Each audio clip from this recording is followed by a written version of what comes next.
Tu fermes les yeux, tu te vois au bord de la plage avec le soleil qui te chauffe la peau jusqu'à ce que ton boss arrive avec un gros dossier et te demande quelque chose qui n'a pas de sens et qui te met juste hors de toi. Tu tournes la tête, t'as vu sur un parking, tu rêves juste de quitter ce job. Une fois qu'il est parti, tu vas sur LinkedIn, tu scrolles, tu essaies de trouver des nouvelles offres d'emploi, tu les regardes, ça te donne la nausée, t'as envie de te barrer à l'autre bout du monde. Mais le truc c'est que tu te dis j'ai peut-être des enfants, j'ai peut-être un appartement à payer, j'ai plein de factures. Comment je fais pour sortir de cette situation? Comment je peux sortir de ce job? Tu vois pas. Puis là tu te rappelles dans le truc que t'as vu passer sur Instagram, digital nomade, d'un mode de vie où tu pourrais travailler de n'importe où dans le monde en ayant un ordinateur et une connexion internet. Et la question qui se pose c'est mais quel job on peut faire en mode digital nomade? La réponse c'est plein. J'en ai testé un certain nombre et on a interviewé dans le podcast des créateurs nomades plein d'autres personnes qui ont osé sauter le pas pour te montrer l'exemple. Et dans cette vidéo tu vas découvrir 19 métiers que tu peux faire en mode nomade et si tu restes jusqu'au bout, j'aurai un petit lien à te partager pour avoir encore plus d'idées de métiers nomades. Mais surtout si tu as envie de vraiment être plus libre et de te lancer en indépendant et en mode nomade, je t'invite à faire le quiz qu'on a créé pour t'aider à déterminer ton profil de freelance et recevoir ton plan d'action personnalisé selon tes résultats. Je te le glisse dans la bio, allez c'est parti. Nous c'est Clem et Mumu du blog et de la chaîne YouTube Voyage en roue libre. On aide les créateurs à se lancer en indépendant et à vivre confortablement de leur activité sans stress et ça de n'importe où dans le monde. Puisque nous sommes nous-mêmes digital nomades et freelance en création. Abonne-toi pour devenir un créateur nomade. Premier métier, designer graphique. Pourquoi je t'en parle? Puisque c'est de là que je viens. C'est ma formation initiale puisque j'ai un master en communication visuelle. Ce métier tu peux le faire de n'importe où dans le monde en ayant des clients à l'autre bout de la planète. Par exemple, j'ai designé un des chapiteaux du Cirque du Soleil pour une agence qui était à Montréal quand moi j'étais en Nouvelle-Zélande et même qu'à ce moment-là j'avais des galères d'internet. Et ce qui est drôle c'est que ce chapiteau voyage à travers le monde aussi, c'est un nomade en soi. Le métier de graphiste a plein de sous-métiers, de sous-domaines et tu peux travailler pour plein de types de clients. C'est vraiment un métier dans lequel tu peux explorer, c'est génial si tu as un multipotentiel. Tu connais pas ce mot-là, tu peux aller voir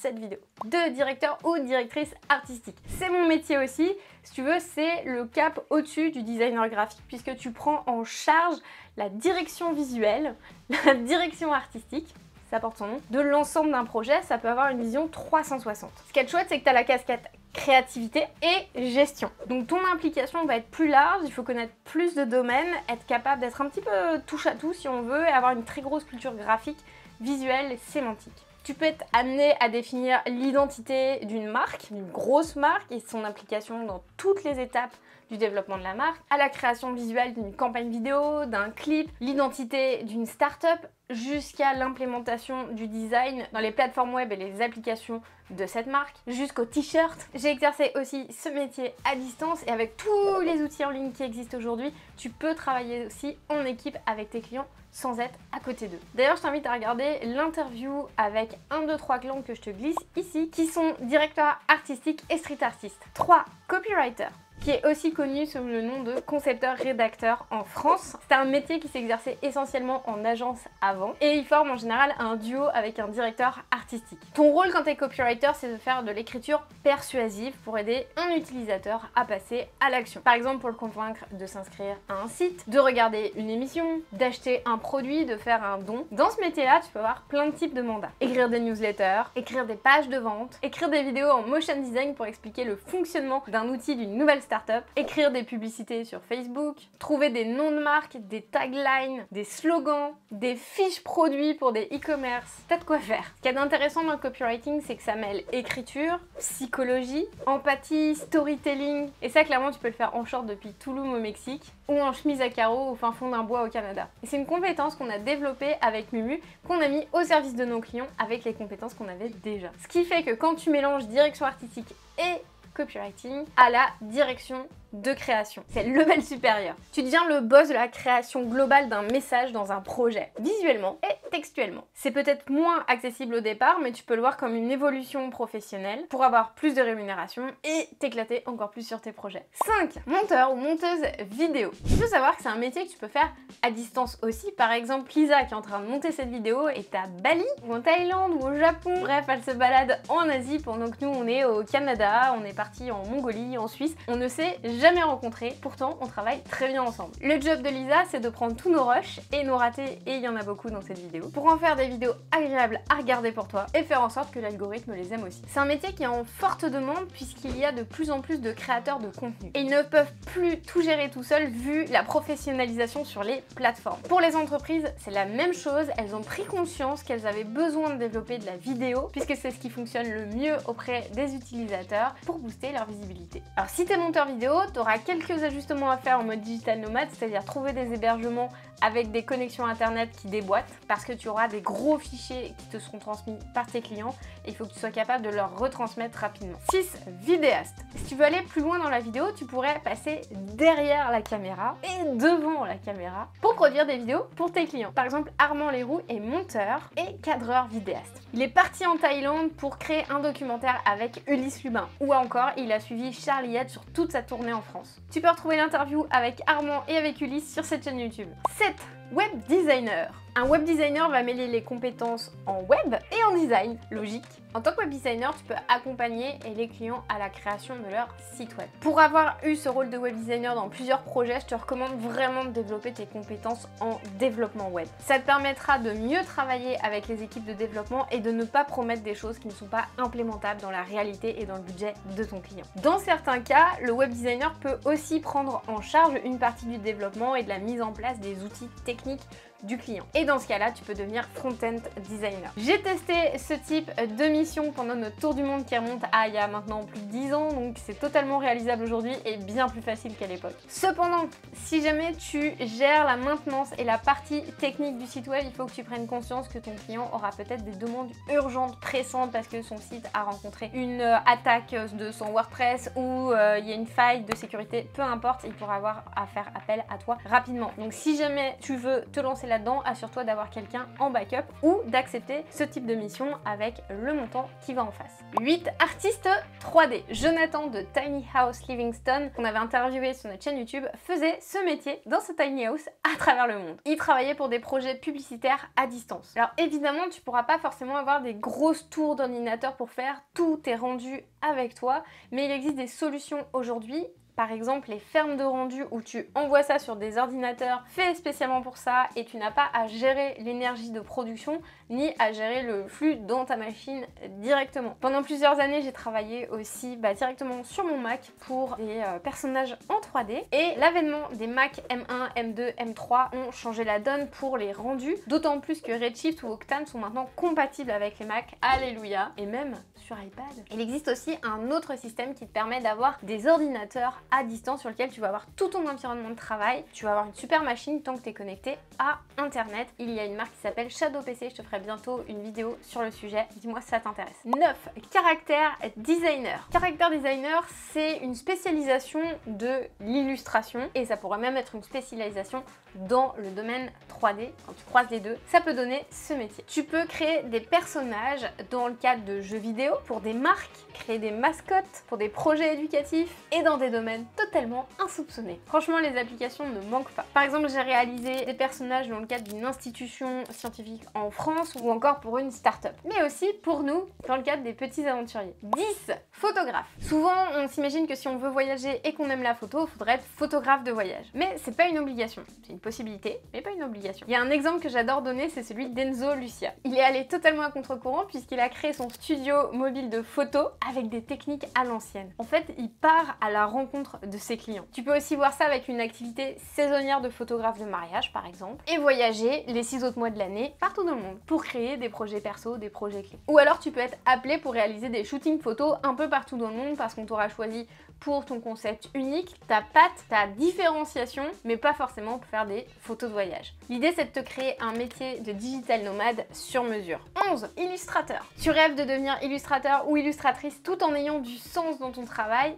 C'est possible. J'ai envie que tu éloignes le mythe de l'illustrateur et de l'artiste fauché de ta tête. C'est possible d'en vivre. D'ailleurs, j'ai un bon exemple, c'est Fanny, qui est d'ailleurs membre du campus des créateurs nomades et qui est devenue aussi coach et mentor sur le campus. Elle a des projets de ouf comme travailler avec le WWF en Suisse ou encore devenir une sirène qui dessine en plongeant dans les lacs suisses et dessiner sous l'eau.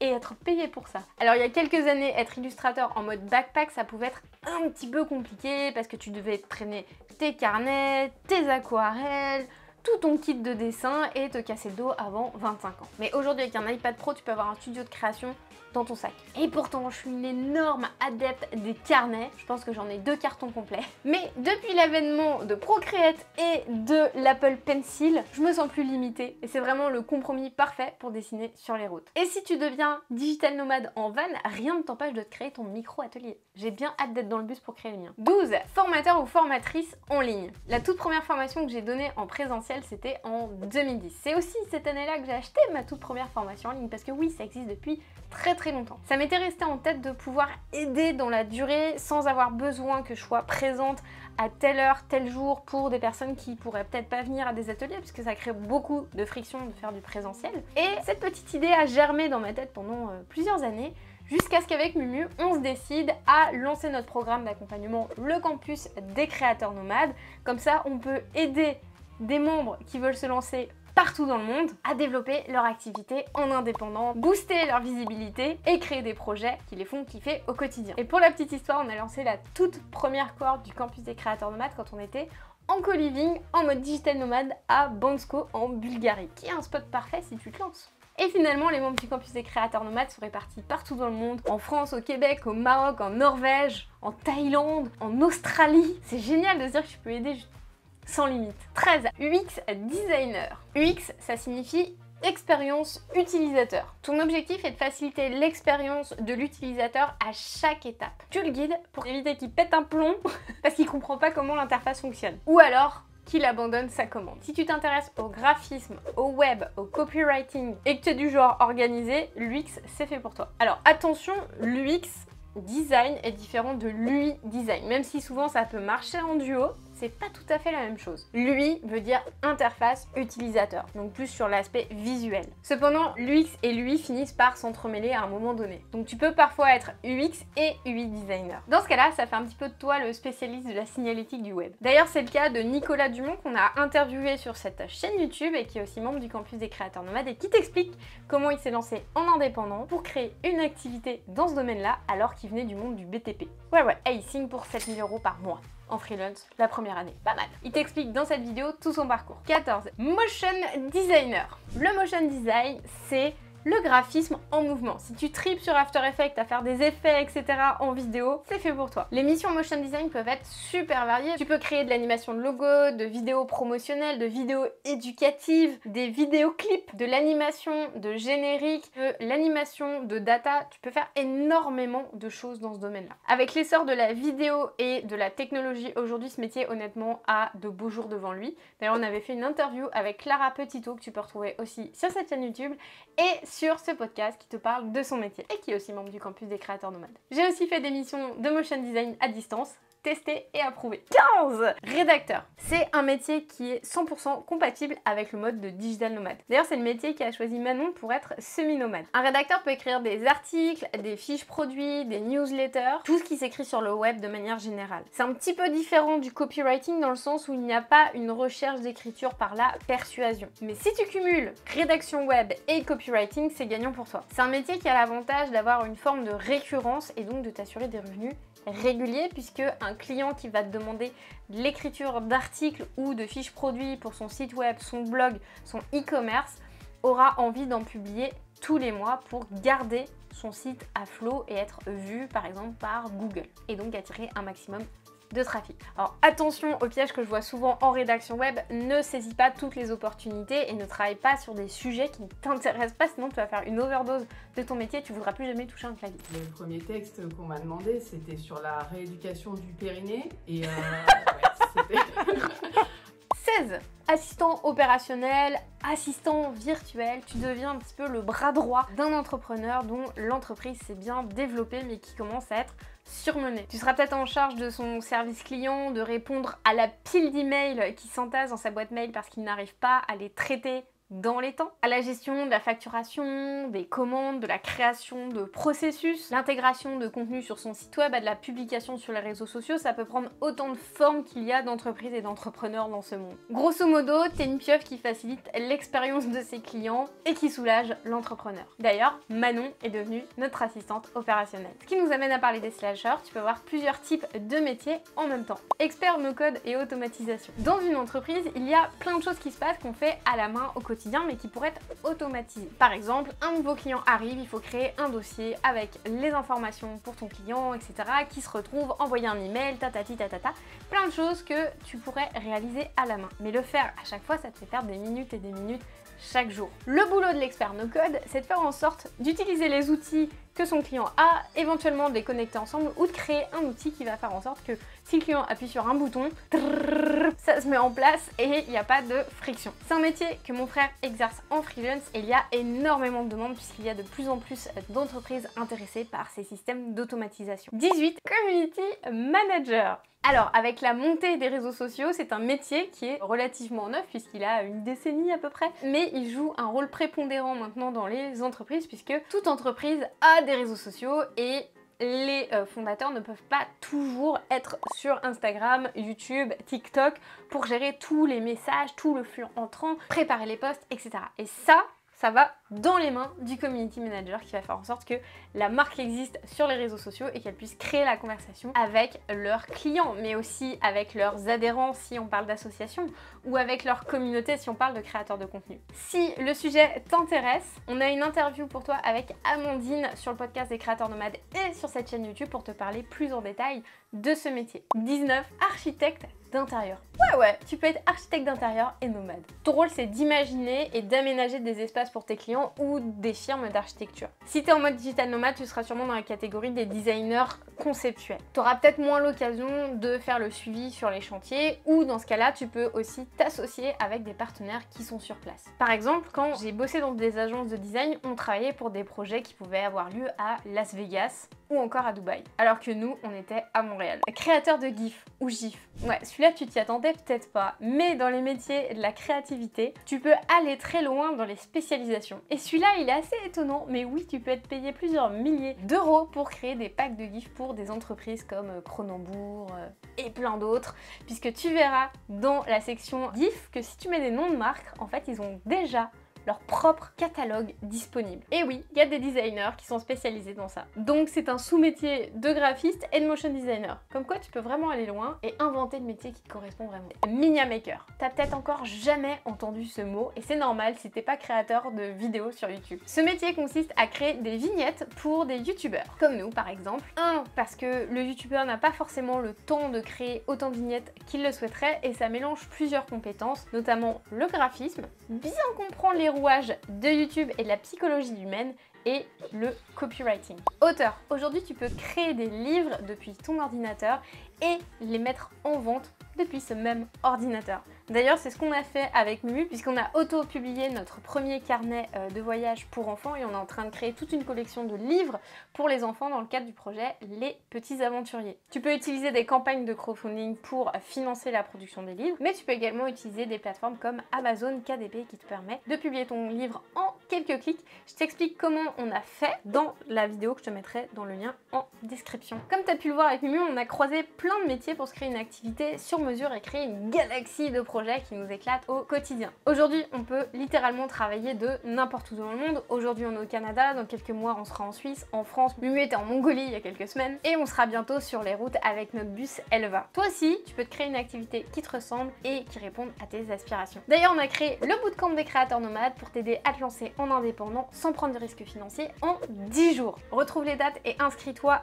pour la prochaine édition dans le lien dans la description ou juste là. Comme je te le disais, je t'ai préparé un bonus avec plein de métiers complémentaires et des ressources pour t'aider à choisir le métier qui te convient dans la description aussi. Et si c'est pas déjà fait, abonne-toi, partage et voyage.